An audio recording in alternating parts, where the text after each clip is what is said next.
I'll teach you all the words again. Amy reached out tentatively and touched the teddy bear. Mr. Buttons, you remember him? I think so. He lived in my bed. The bed with the princess sheets.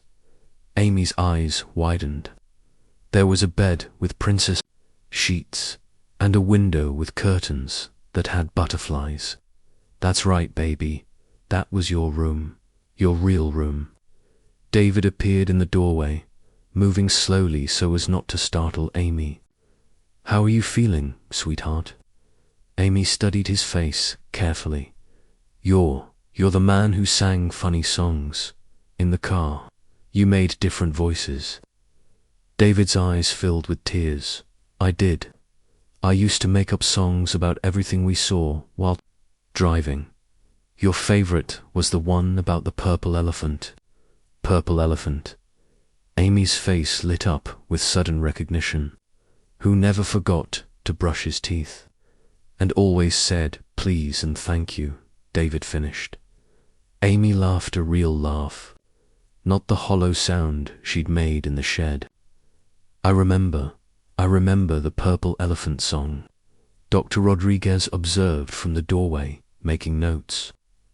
Later, she pulled Sarah aside. This is remarkable progress for just 2 days. Amy's memories are surfacing faster than I expected. The trauma is significant, but her core personality appears intact. What about the conditioning, the dependency on Michael? That will take longer to address.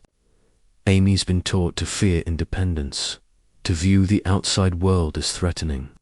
But she's young, and she's surrounded by love. With time and therapy, she can recover. Chapter 15. Coming home 3 weeks later, Amy was discharged to outpatient care. The ride home was quiet, Amy staring out the window at the world she'd been hidden from for a decade. Everything looks different, she said. Bigger, faster. A lot has changed, Sarah agreed. But home is still the same. Your room is exactly as you left it. Amy's bedroom had become a shrine during her absence. Sarah had cleaned it weekly, changed the sheets regularly, added new stuffed animals and books she thought Amy would like. Now, seeing it through her daughter's eyes, she wondered if it would feel overwhelming. But Amy went straight to her bed, sitting carefully on the edge. The princess sheets, she said wonderfully. They're still here. I promised I'd keep your room ready for when you came home.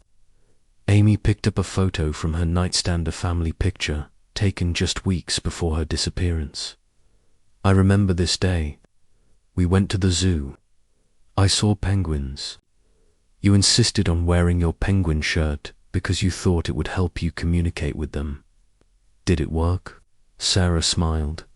You were convinced one of them waved at you.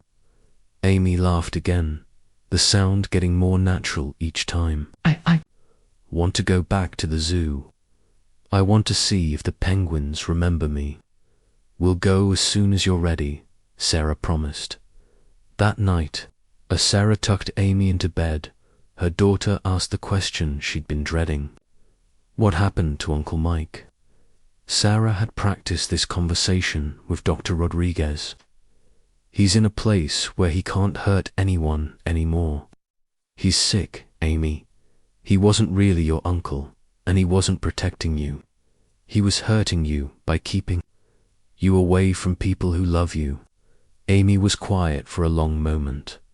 I knew something was wrong. I felt it, but I didn't know what. He told me feelings like that were dangerous. Your feelings are important. They help keep you safe. From now on, I want you to tell me about all your feelings, okay? Okay. Amy snuggled deeper into her pillows. Mama, yes, baby. I'm scared about tomorrow, about remembering more things. What if I remember something bad? Sarah smoothed Amy's hair.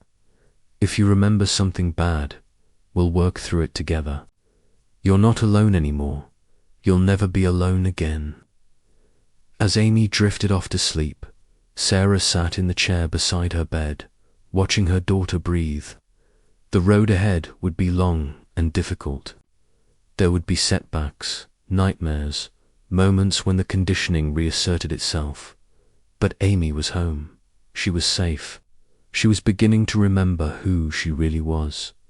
Outside, the world continued its normal rhythm, but inside this house, a family was slowly healing, one memory at a time.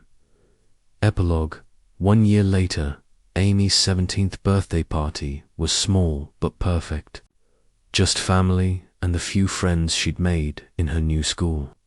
She'd insisted on a penguin theme, and the cake was decorated with black and white birds that made her giggle. "Make a wish," Sarah said as Amy leaned over the candles. Amy closed her eyes tight, then blew out all 17 candles in one breath. Everyone cheered, and she grinned the same radiant smile Sarah remembered from a decade ago. "What did you wish for?" David asked. "I can't tell you, or it won't come true," Amy said. "But I will say, this I wished for something I already have." Later, as they cleaned up the party decorations, Amy found Sarah in the kitchen. "I remember something new today," she said. "From before, we were making cookies for Christmas, and I kept trying to eat the dough. You said Santa wouldn't come if there were no cookies left, so I made you a deal. I'd stop eating the dough if you'd make extra just for eating." Sarah laughed. "And we ended up with 12 dozen cookies. Your dad complained for days that we'd turned the kitchen into a bakery." "I want to make cookies like that again," Amy said. "Not because I have to, but because I want to. Because it's fun. We'll make them tomorrow if you want." "I do want. I want to do lots of things I couldn't do before." Amy paused. "I want to learn to drive. I want to go to college.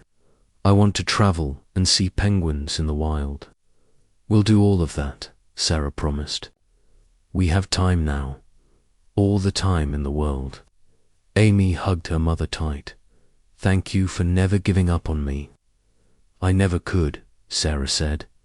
"You're my daughter. You're part of me. I would have searched forever if I had to." "I know," Amy said. "I always knew, even when I forgot everything else.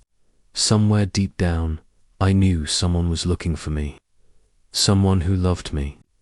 As the sun set over Pine Ridge, the forest that had hidden so many secrets seemed peaceful at last. Amy was home. She was healing. She was becoming herself again, one memory at a time.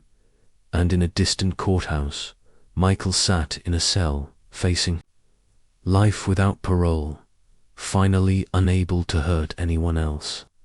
The case was closed. The family was whole again. The vanishing at Pine Ridge had ended not with loss, but with the miracle of found love and the strength of a mother who never stopped believing. Her daughter would come home.